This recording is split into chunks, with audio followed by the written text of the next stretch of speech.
with a dozen sled dogs and a sled loaded with 500 kilos of material and supplies.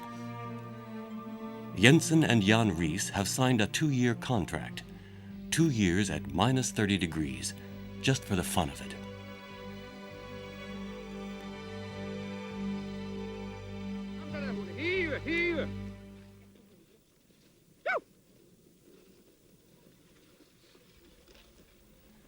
Ries is a lieutenant in the Danish army. It's his first crossing. It's Jensen's second and last trip.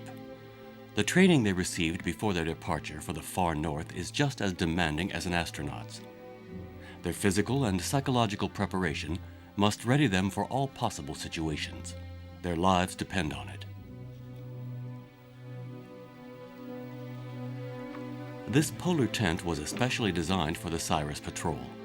It's strong enough to weather even the harshest of Arctic storms. The men can hole up for days at a time.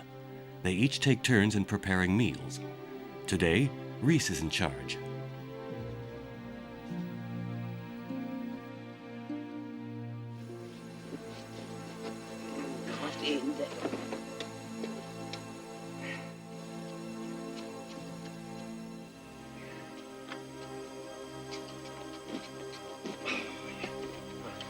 Jensen and Ries have decided to add a little something special to today's menu. But first, they have to dynamite a hole in the ice.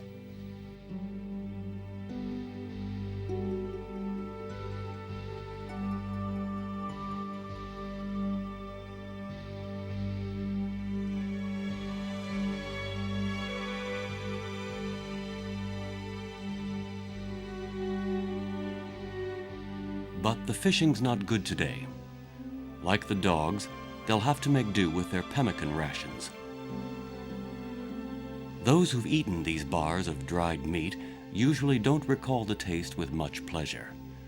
But it has the advantage of being very nutritious, and in the end, the men get used to it.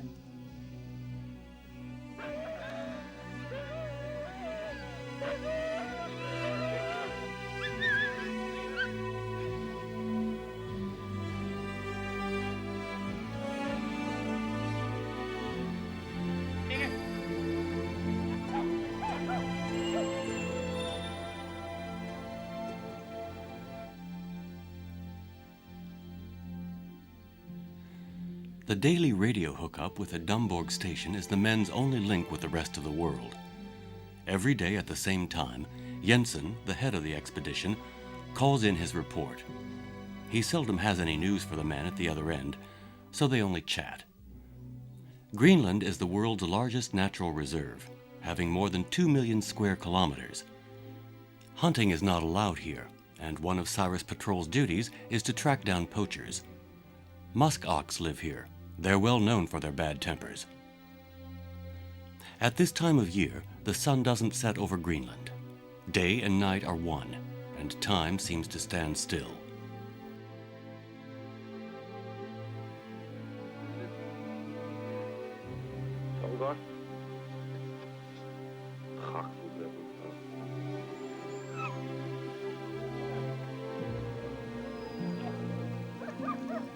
And the Sirius Patrol's mission continues.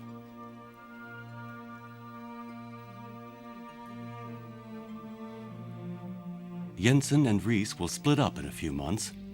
Jensen will have finished his time, leaving with magnificent images of the 2 years he spent here in Greenland. Next year, it will be Ries's turn to find a new partner and carry on the patrol. And so it's gone for the last 40 years, as one man follows another in the patrol.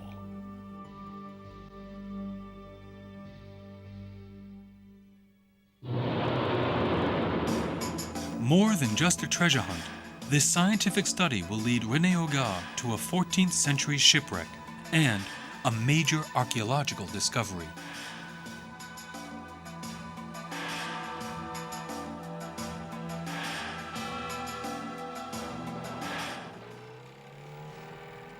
In July of 1988, a group of divers and archaeologists undertook research off the coast of Fort Cézot in Auvergne, Brittany. For centuries, this has been a place feared by sailors because of its numerous reefs.